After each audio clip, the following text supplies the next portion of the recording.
Hey, what's going on, guys? I wanted to shoot a quick studio video behind the scenes here. 1957 Corvette, paint single stage. And what's happening is it's very hard to remove the scratches that we've put in, meaning the compounding marks. So the backstory is lots of scratches and swirls, and it just hasn't been loved in a long time.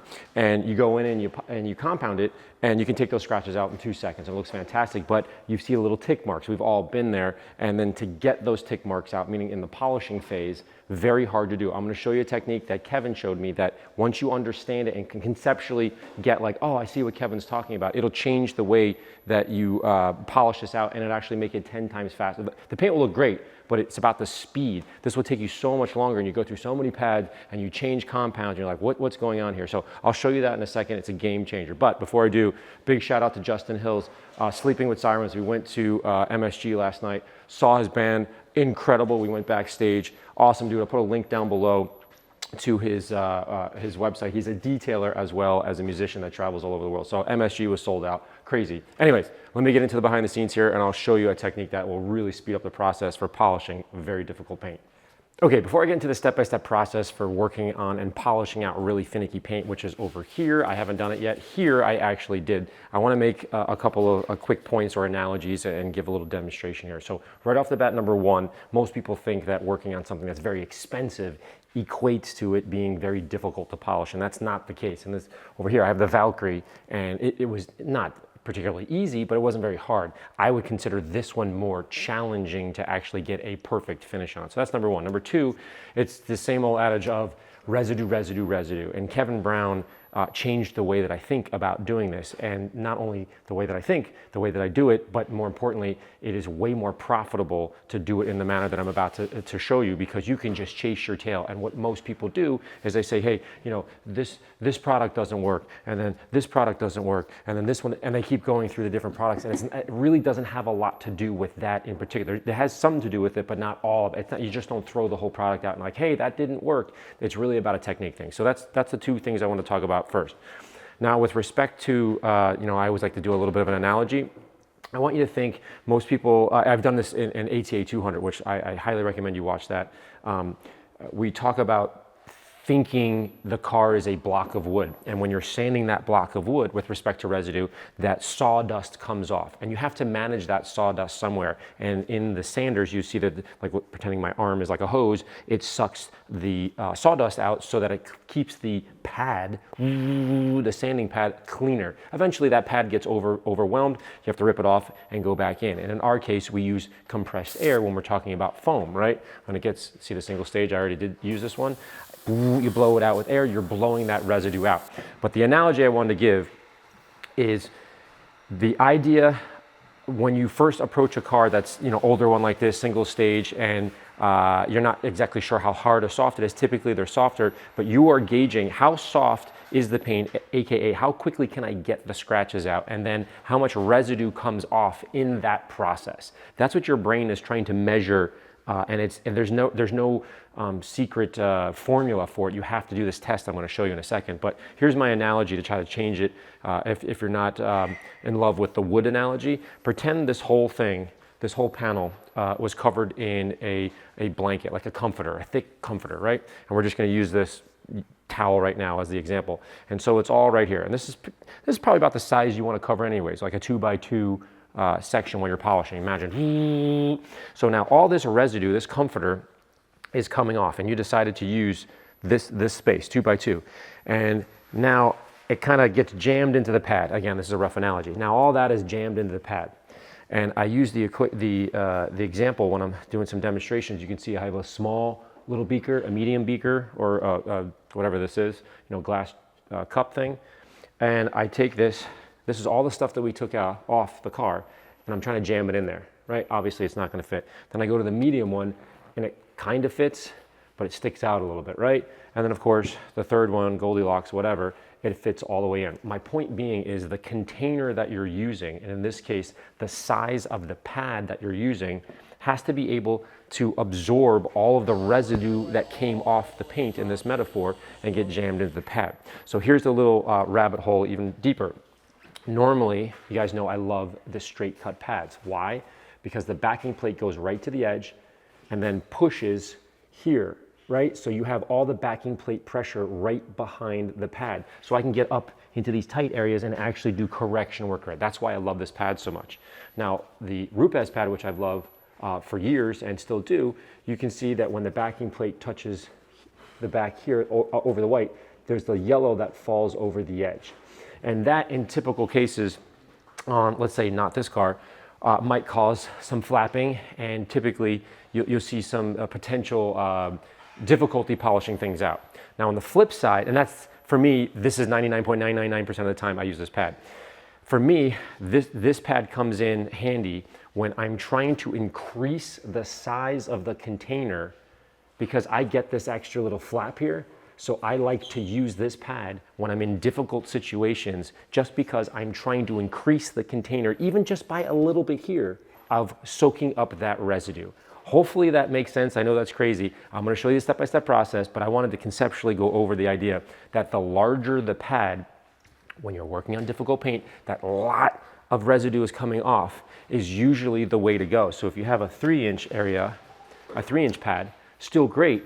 Then guess what? On the analogy of this, you can't use that whole towel. Now you have to cut the towel in half, right? So I can't cut this towel in half. But let's just say all this other towel is gone. So now I only have this much towel. Well, guess what? This much towel can fit into that container, and it's perfectly fine, right? So I think where people get in trouble is they're constantly going to the 2x2, this big area, and they're potentially using a pad that can't contain the residue enough.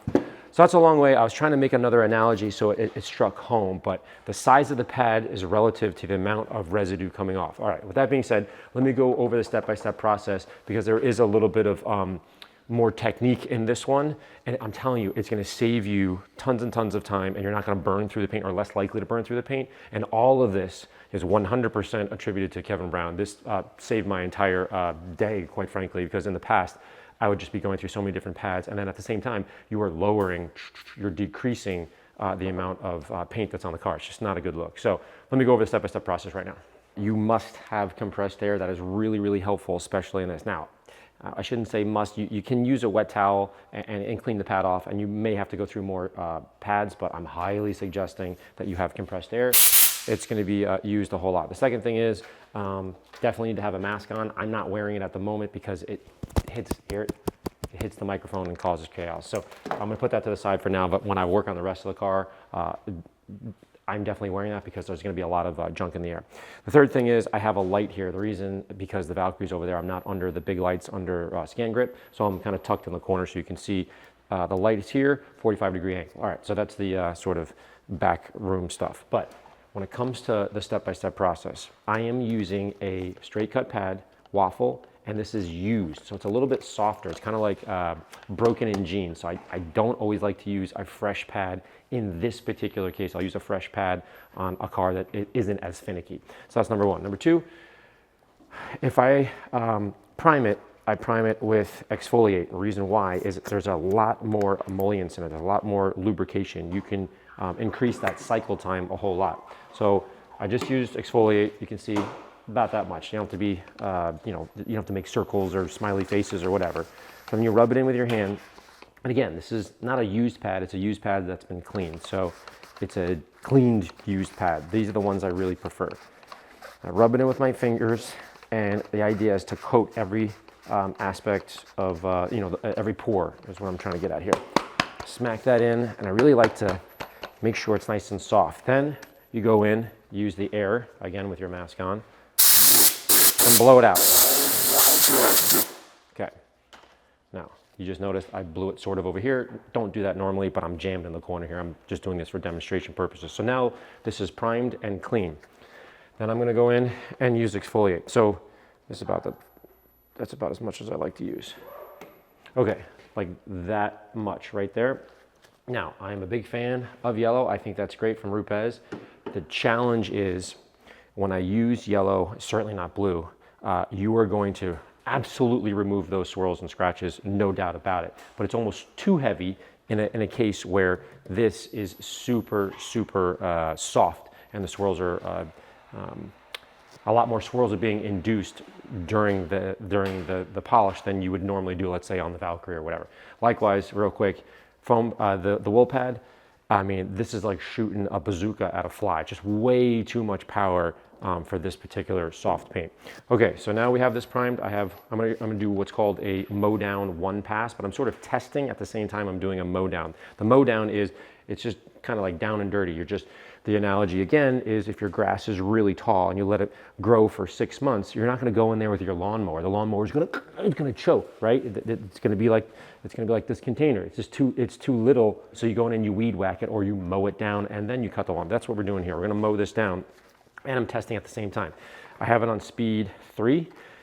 I'm gonna put it down and it's gonna get loud, so it's hard to talk. And I'm gonna go one pass and then check it out. And usually I kind of like, if I'm not on camera or because I have a lot of experience with this, I'll do a couple of passes just to kind of get a gist of it. But at first, if you're new to this and it's really kind of driving you nuts that you can't get that final finish, doing one pass is smart. Medium, closer to heavy pressure than to light, but I would say medium plus is how I would do that here. So put it down, turn it on, wait for it to settle, and then work your way all the way across slowly. There you go. Now when you're working on, you see that the stuff that's spit up? When you're working on these old cars, a lot of the chrome here will catch the edge of the pad, you can see, and it frayed it. Not the end of the world, but if you are finding that you know, your finishing out is not going the way that you want to, sometimes it's caused from these little frays that's on there, so keep that in mind. In this case, because I've been doing, you know, most of this car, the front of it, all of this is super sharp, so I've cut these up and it's not causing any problems, so I'm not freaking out about that. Then I walk in, I go in here and give it a quick wipe. And you can see just with that one pass, significantly better. Let me grab the camera and show you. Significantly better already from, let's see. Okay, so there are the scratches. And you notice in the big videos, I'm always putting my finger here. It's because it can't focus quickly, but when it's really blown out or whatever, the camera doesn't focus. Now look here. That was one pass with that pad, right? And we got a lot of the scratches out. Let's see if we can zoom in a little bit more. Let me move this light. It's not bad. Focus, focus, there it goes. It's not bad, I have some here. And then up here, the swirls are back. So that one pass didn't overwhelm the pad. You can see just the little bit of black that's in there. You see how the little bit of residue right there? That didn't overwhelm it. Again, we're in this category. We got plenty of room. I didn't overwhelm it, it's not overflowing. And when it overflows, that's when you get those swirls again. So ironically on camera, I would say that one pass was really good. For some reason this worked really great right now. Of course I'm on camera and it worked great, but back here, that particular one, that means that pad is really clean. This pad is one I've been using, so it's starting to get overloaded. And when it gets overloaded, I moved to this one.